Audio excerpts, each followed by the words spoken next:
All right, so in this video we're going to take a look at equilibrium values, and in particular we're going to take a look at how to tell when an equilibrium value is stable and how to tell when an equilibrium value is unstable.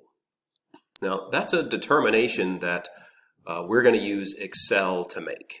So for our class, that's really the only way you can tell whether an equilibrium value is stable or unstable.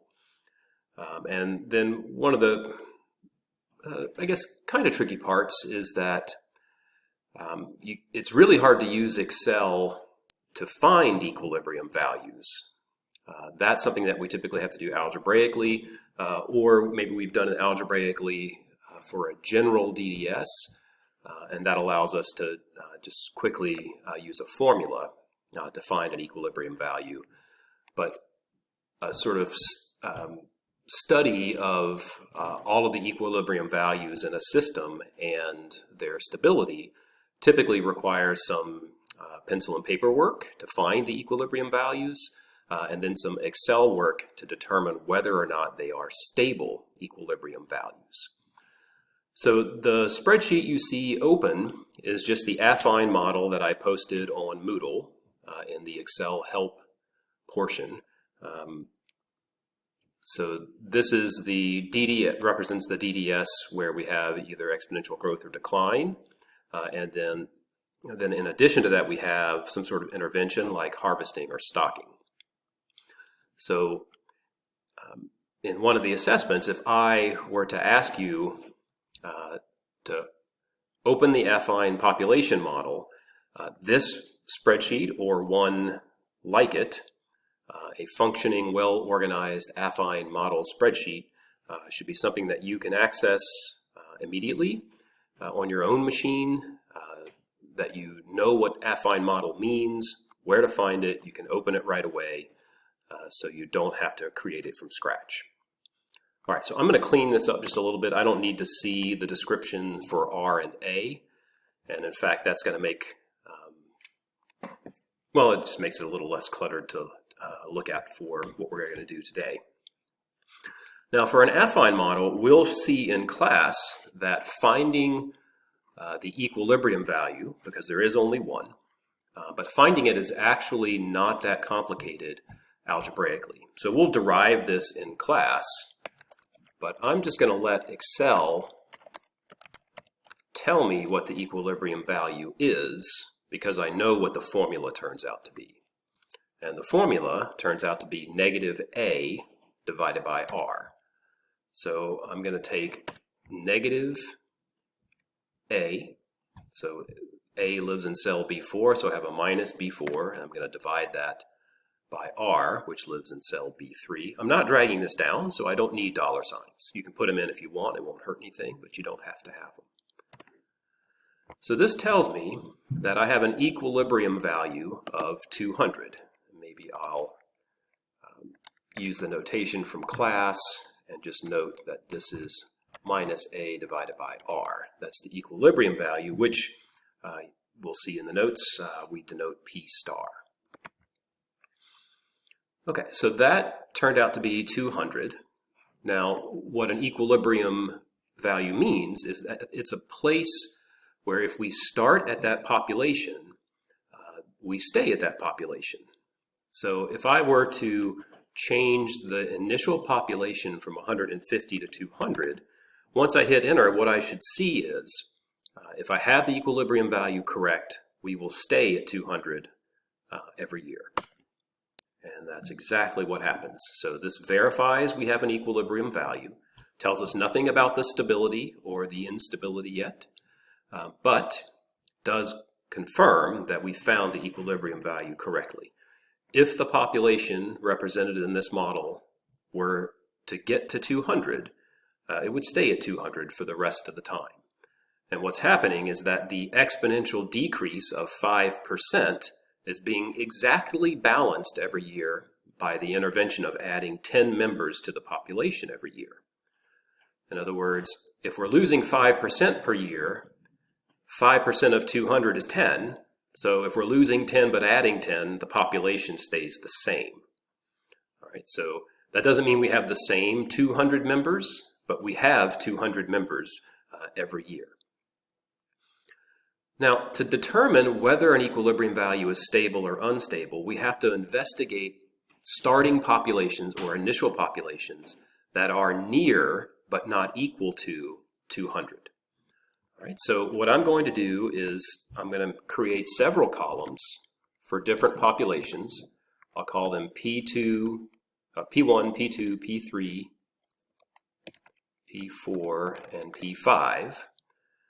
And I'm just going to put in some populations that are less than 200 and some populations that are greater than 200. So let's say 160, 180, 220, and 240. Now these aren't magic, they're just sort of equally spaced, and even that doesn't have to happen. But I've got some populations above and below the equilibrium value. And next, I'm going to drag the formula that we typed into cell B8. I'm just going to drag it over because Excel will update the formula the way it thinks I want it to by dragging it over across instead of down. So the dragging a formula down or across, right, causes Excel to make changes to it. Let me show the formulas. And notice that in cell C8, where I'm currently looking at, instead of looking in cell B7 for the previous year's population, now I look in cell C7. The B3 and B4, since they had dollar signs, those are the R and the A, they didn't change when we dragged the formula across either. And then if we move over, the next formula changed to D7. So it's looking at the new initial population, and then E7 and F7 and so on. So dragging formulas across in Excel works just as well as dragging them down. And once I've done that, I want to copy all of the formulas down to the same level as before. I can do that by, highlighting everything with the thick cross, so left click and drag with a thick cross, and then double click on the fill handle, and that'll copy everything down to the same level as we had before. Now, I actually want more than 9 years to appear in my graph that's coming up, so I'm going to drag this down for a little while. And let's see, that's 36 years. Let me get an even 40. Okay. Now, we could examine what's happening to the populations just by looking at the Excel output and use that examination to determine whether the equilibrium is stable or unstable. But it's easier, I think, to do this with a picture or a graph. So just to remind you, a stable equilibrium value is one where if we start off of the equilibrium value, the population tends to move towards equilibrium. So it has a tendency to always be kind of returning to equilibrium. An unstable equilibrium value is one where if you start off the equilibrium value, then you move away from it. So that's one that has a tendency to either have a population explosion above equilibrium or extinction below equilibrium. So we're going to determine which one this is by making a graph. I'm going to left click to highlight with the thick cross everything I want to appear, including the column headings. I've got 40 years worth. So there's everything. And then we're not doing anything different, right? This is the same graphing method we used before. We go to Insert, the scatter plot chart with lines connecting,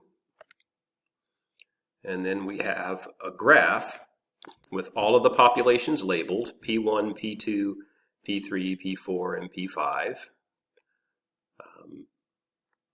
We could give it a title, but for now I just want to concentrate on the output.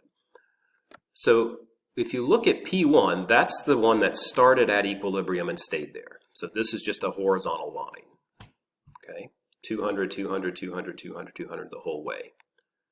The other ones, right, we started at 240, just hovering over these points now, 220, 180, and 160. Because all of those populations, no matter where they start, seem to go towards 200, right? By the end of it, we're right at 205, 197, right? So all of the populations, no matter where we started, tended to return to equilibrium. We would call this a stable equilibrium for that reason, right? Because no matter where we start, I could even start this one, let's say at 300, right? Even if I start at 300, it comes back down heading towards 200 again. And if I started at something really small like 10, same behavior. We start small, but we're heading towards equilibrium. All right, it'll take a little longer to get there because we started further away. So that's what is meant by a stable equilibrium value. Put this back the way it was. What was that at? 160? Good enough.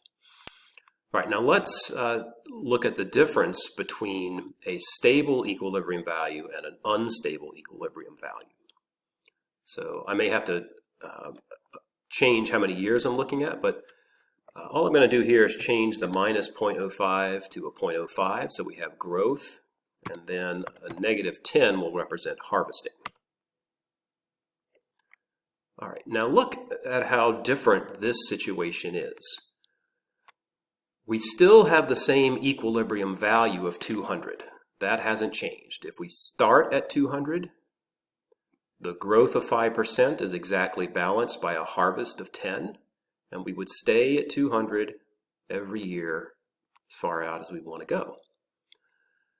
But in this case, if I start at 160, for example, notice how the orange graph, the bottom graph, is now crashing, and in fact it goes extinct somewhere around year 32.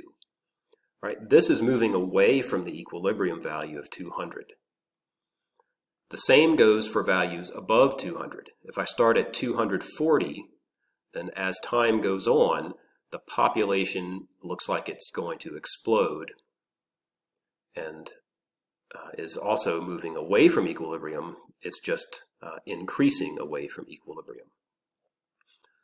So in the first example, we had a stable equilibrium because all populations head that way. In the second example, we have an unstable equilibrium because if we start off of equilibrium, we move further away from it. Right, so that's going to be how we test equilibrium values. And I will expect you to be able to do that with Excel. There's some examples in the homework. So we'll start taking a look at that in class, and hopefully we'll make some progress from there. So I will put this spreadsheet and video in the Excel help on Moodle. And if you have questions, please let me know. Thank you.